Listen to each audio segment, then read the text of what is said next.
Hi everyone. I received a request from a subscriber asking me which Cinema 4D plugins I would recommend. So I've put together a list of plugins that I'm using a lot, and I've divided those plugins into tools for Polygon Modeling, Spline Modeling, MoGraph, and rendering. Since most of what I do in Cinema 4D is modeling, I'll start with the modeling tools. My favorite plugin for Polygon modeling by far is the HB modeling bundle. I use it all the time, and if you've watched my tutorials, you're probably already sick and tired of hearing me mention the HB modeling bundle, but honestly, I couldn't live without this anymore.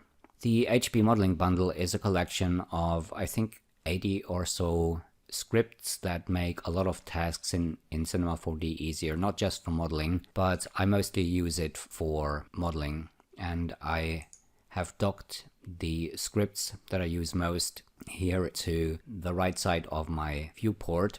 And the reason I would recommend this so much is because it makes your modeling life so much easier and faster. And there's a couple of things that are much harder to do in Cinema 4D or that you can't do at all. So the one script that I use most is the HB even distribution script. And I've prepared a plane here. Let me just move this over.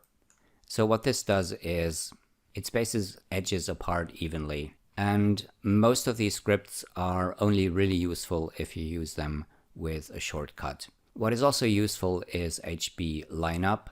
And this creates a straight line from the edge selection that you have made.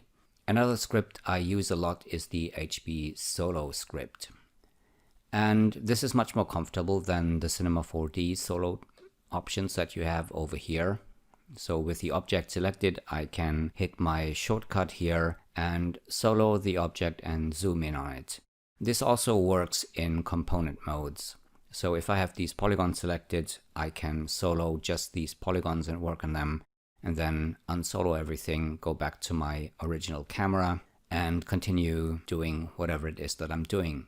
Another pretty useful script, I don't use it that much, but I think it is extremely useful, and it's called HB Pipette. And what this does is it lets you create a pipe from an edge selection with a single mouse click. So with these edges selected, I can run the script and I get a nice pipe here, which would be a little more difficult and which would take a lot more steps to do manually. And the nice thing about this is that it also automatically creates an end side and not a circle. And I like end sides because it's much easier to control the number of sides, which is more difficult to predict with a Cinema 4D circle spline.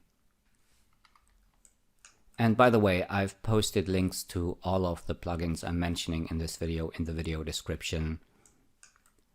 I cannot do an introduction or a tutorial on each of these plugins, so if you want more information, check out the links and make up your own mind if you want to buy a plugin or not.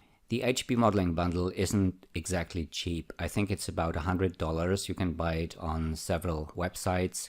I bought my version at hellolux.com a while ago, and sometimes they offer it at a 30% discount, so if you wait a little bit, you can get it a little bit cheaper.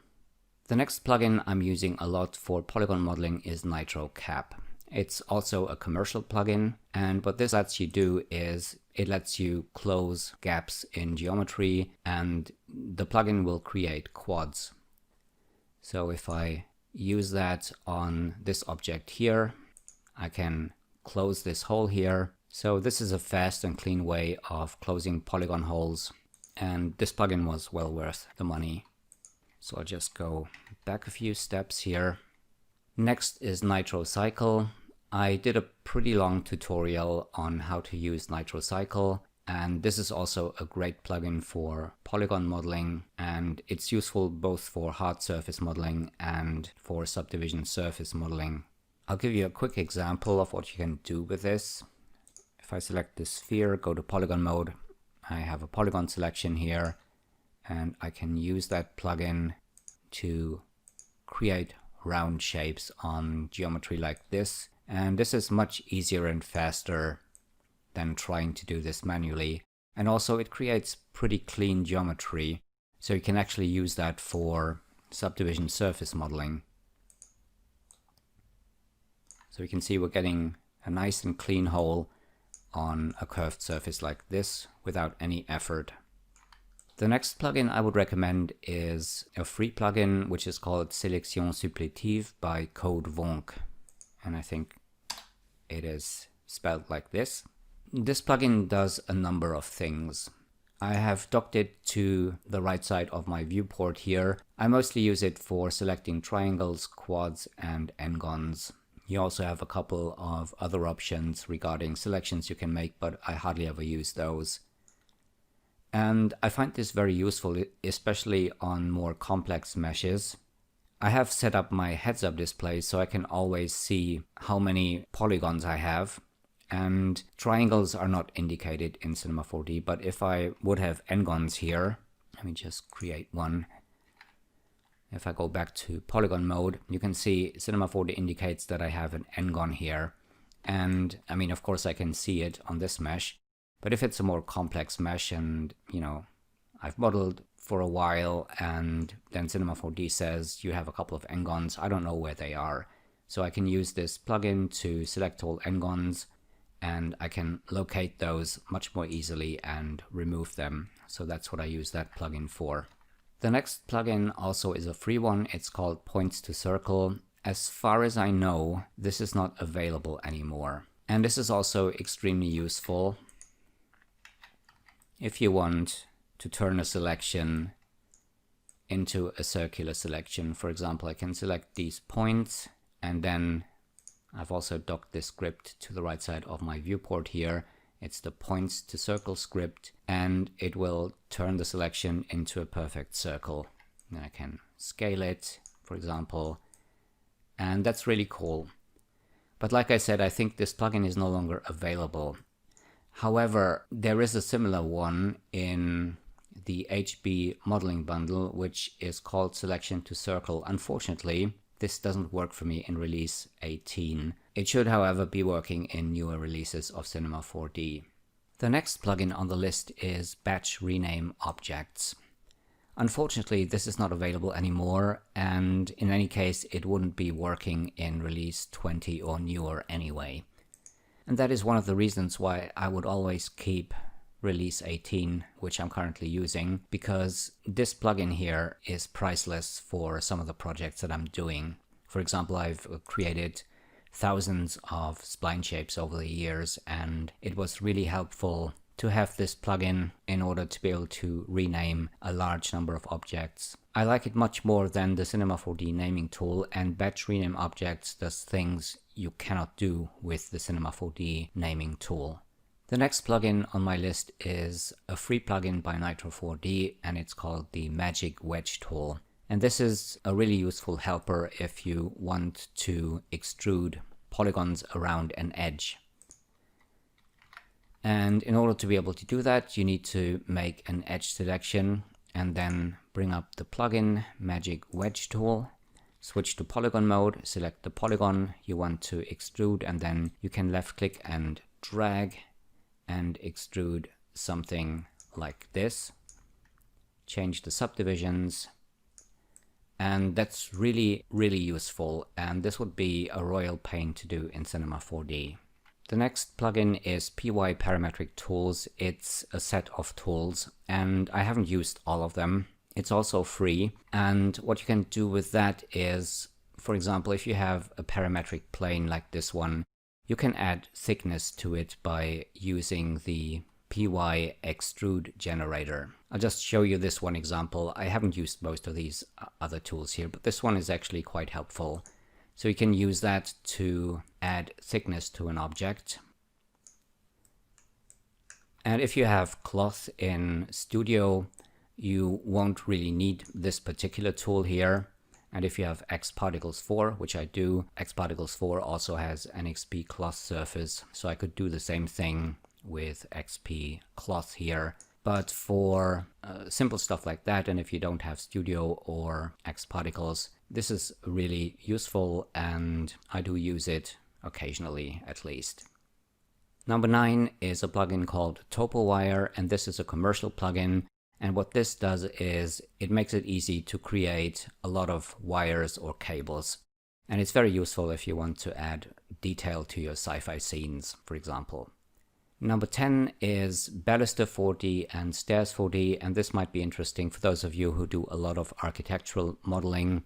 I'm not too happy with the architectural bundle because some of the plugins that are part of this bundle are not really working anymore in release 18, although officially release 18 is still supported. And from the architectural pack, Baluster 4D and Stairs 4D are the two plugins that I use the most. Number 11 is also a commercial plugin. So both of these are commercial, and this one is called Stairs Profile. It's a simplified version of the Stairs 4D plugin, and I can maybe quickly show that one. And what this does is it creates a basic stair profile, and you only have a couple of options. You can change the number of steps, the height of the steps, and the depth, and you have an option to switch it to full or not. This one I use not only to create basic stairs, but also to create roof tiles, for example, or siding for buildings. The last one in the Polygon modeling list is Ivy Grower, and Ivy Grower doesn't actually exist anymore. However, there still is the Ivy generator, which is free, and the name already suggested you can create Ivy with this free plugin. It was a really great plugin for Cinema 4D, and it's a pity that it's not around anymore. However, you can still use Ivy Generator, and it's a separate application, and what you need to do, as far as I know, is you need to export geometry from Cinema 4D, and you can use the Ivy Generator to grow Ivy on that geometry and then export the generated Ivy and import the generated object into Cinema 4D and use it on your geometry. Next is the Spline Modelling tools. And number 1 is Magic Mirror Spline. It's a free plugin and it lets you mirror splines. I used that a lot during my spline shape creation phase. And what this does is it lets you mirror splines, and you can make the Magic Mirror Spline object editable and still have a parametric spline. It doesn't convert the spline, which is something you cannot do in Cinema 4D. The only thing you could do in Cinema 4D is use the symmetry object, but the problem is you can't use the symmetry object with a spline mask, I think, and also if you make the symmetry object editable, you will also convert the spline. So this is a very useful little helper. The next two plugins are by Cineversity, and both of them are free, but they have the disadvantage that you need to subscribe to Cineversity to be able to download these plugins. Most of you will probably know that in order for Cinema 4D to be able to read Illustrator files, you need to export those Illustrator files from Illustrator in Illustrator 8 format. With this plugin, you don't need to worry about the version of Illustrator anymore. ArtSmart can import any Illustrator version. And it can do a lot more than that. For example, it can also export splines you create in Cinema 4D, which is my preferred way of creating shapes or paths. You can export those splines to Illustrator.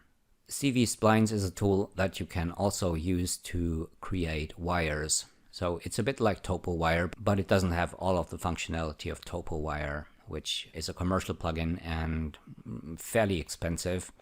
cvSplines is free, and let me see, let's do a quick example. It's also a set of tools. cvSplines. The one I'm going to show you is cvCatenary. You can use that to create a wire. If I drag my spline in here, you can see I'm instantly getting this wire here, and I have a few options to adjust some parameters to make this more or less saggy, for example. And I'm honestly not sure what the other tools do. A CV chamfer is probably a parametric way to create chamfers on the corners of your splines. Let's just try this with the text spline. So with the text spline selected, I'm going to hold down Alt and add the chamfer.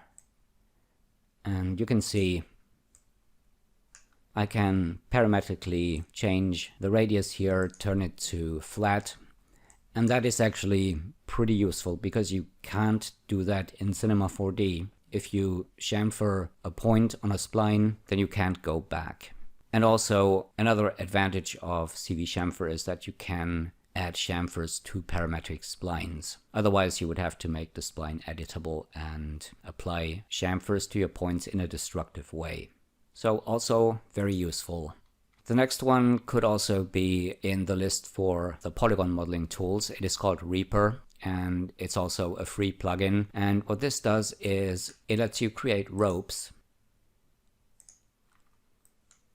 So with a single mouse click, you can create nice looking ropes. You have a couple of options as far as the modes are concerned. So really cool. And this one is available even for newer versions of Cinema 4D. Number 5 is a plugin called PowerSpline, and I've made a video on this plugin, so you can check out that video if you want more depth information on this plugin here. And basically what this is, it is a set of parametric spline shapes. So if you do a lot of spline modeling, and this should also be very useful in architectural modeling, you have a number of preset types that you can modify. And this also has an outline option, for example, which lets you parametrically and non-destructively change the outline or non-destructively create an outline for these spline shapes. The last one, again, is a commercial plugin. It's called ReeceBlind, and this is a collection of parametric tools for modifying splines. I'll just show you one example. So what you can do with this is, if I add a parametric spline here,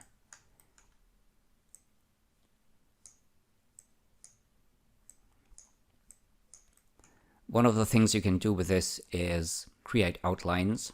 Again, this is parametric and non-destructive. You can also fillet your splines, and filleting works both for parametric and converted splines. So let me just, oh, okay. So you can adjust the radius, and you can do chamfers or bevels, and you can also stack these. For example, I could do something like this.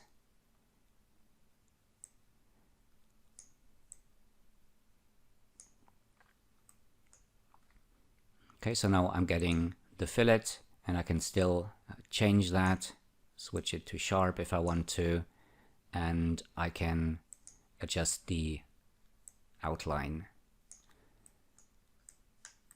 So quite useful. You can do a lot of nice stuff with this one as well. Next, I'll show you which MoGraph plugins I'm using. And the one that I'm using most is the NOTA Effector, which is a commercial plugin. And this is an add-on for the MoGraph tools. The biggest advantage of it is that you can do a lot of things with this without having to use keyframes. And I did a tutorial on the NOTA Effector a while ago, so you can check that out if you want to. I've prepared some examples, nothing to write home about, but very simple stuff that you can do with the NOTA Effector, like I said, without using any keyframes.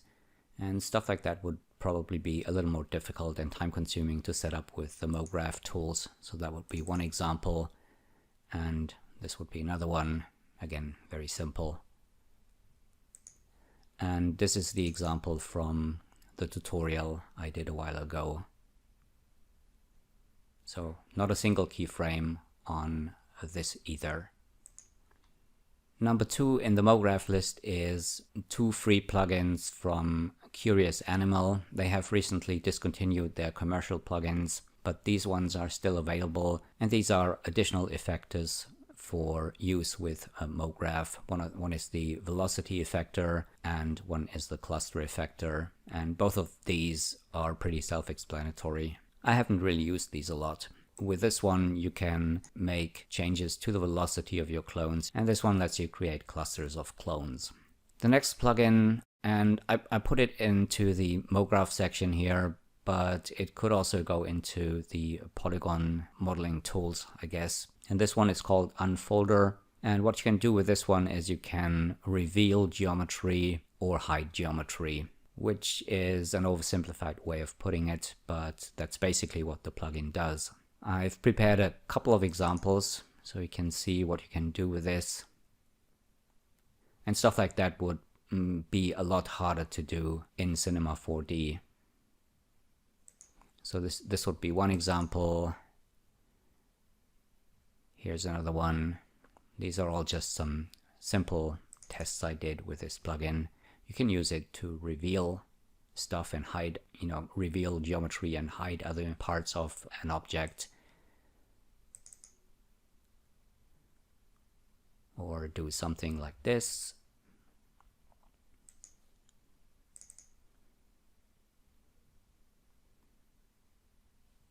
This, or one more example, this. I think this was from a tutorial on the plugin. So very nice if you're into animating geometry and polygons. And you can do a lot more with this than with PolyFX, which is part of the MoGraph tools. Plus, this is fairly easy to set up and very intuitive to use. The next one is Signal by Grayscale Gorilla. This is fairly expensive. It's nice for MoGraph stuff and for animation. And I think those of you who do a lot of animation in motion graphics will probably find this very useful. This is also a tool that you can basically use to animate things without creating keyframes. Number 5 is also a plugin by Grayscale Gorilla, and it's called Transform. It is a collection of presets that you can use to animate text and other stuff. And of course you can also modify those presets and create your own custom presets. And I have 2 or 3 examples in here. So this would be one thing, for example, that you could do with this plugin. Let's have a look at a second example here. And this is an animation I didn't do myself with Transform. It was done by someone else, but he was using a model I did for them. That was about a year and a half or 2 years ago, I think. And this is a variation of that animation. So that is stuff you can do with the Transform plugin by Grayscale Gorilla. The last section is rendering, and I'm not going to do any demonstrations here. Over the years, I've been trying a couple of different plugins for rendering my scenes. I actually started with number 2, which is the Grayscale Gorilla HDRI Studio Rig. And this is pretty expensive. It is very nice, it is easy to use. And a while later I discovered the Nicomedia Scene Rig. So basically these are lighting studios that make it easier to set up your scenes for rendering. These days I prefer the Nicomedia Scene Rig. The HDRI Studio Rig basically is just as easy to use as the Nicomedia Scene Rig, but I found that my renders actually went faster with the Nicomedia Scene Rig, and I don't know, it's just, personal preference. I just prefer it to the HDRI Studio Rig these days. The big advantage of the Nicomedia Scene Rig is the price. It does have a lot of functionality, and I would even go as far as to say it has pretty much the same functionality as the HDRI Studio Rig, but it is a lot cheaper. You can get the basic rig for just 10 euros, and then there's 2 more, I think. I have the Scene Rig Ultimate, and then there's the Scene Rig Ultimate Pro, and Ultimate, which is the one that I have, costs 15 euros, and Ultimate Pro costs 20 euros, I think. So very useful if you need a quick solution to set up your scene for rendering. The last 2 plugins are also commercial, and Cycles 4D is by Insidium. I have just tried the demo of Cycles 4D and I'm liking it a lot. Currently, Insidium is offering a 3-month trial period, so if you want to check Cycles 4D out, it is a pretty good render engine, and compared to other render engines like Arnold, it is a lot cheaper. In fact, it is pretty much the cheapest solution if you want a permanent license. For me, Cycles 4D is not really working that well because it is GPU based and I have a pretty old computer and it's really struggling when I use a Cycles 4D. Recently I've discovered a renderer that has been around for quite a while, but I didn't know anything about it until maybe a month or so ago, and this one is called Corona Renderer. I'm wondering why this is not more popular. It is also fairly cheap. Unlike with Cycles 4D, you cannot get a permanent license as far as I know. You can get one for 3ds Studio Max, which is around $450. So that's actually quite a lot more than you would have to pay for Cycles 4D. But the subscription for Cinema 4D is just $25 a month. Personally, I think this renderer is incredible because even on my old PC, this renders a lot faster than anything else I've ever tried before, and it's really easy to use, even easier than Cycles in my opinion. You don't have to worry about a lot of things. There's just a couple of buttons you need to push and you're ready to produce beautiful renders. So I would highly recommend to take a look at both of these. There's demo versions available both for Cycles 4D and the Corona Renderer. So maybe you want to check those out. So this concludes the list of plugins that I'm using. I hope this was helpful. Let me know if you have any questions. Thanks for watching this video. Take care, and I'll see you again soon.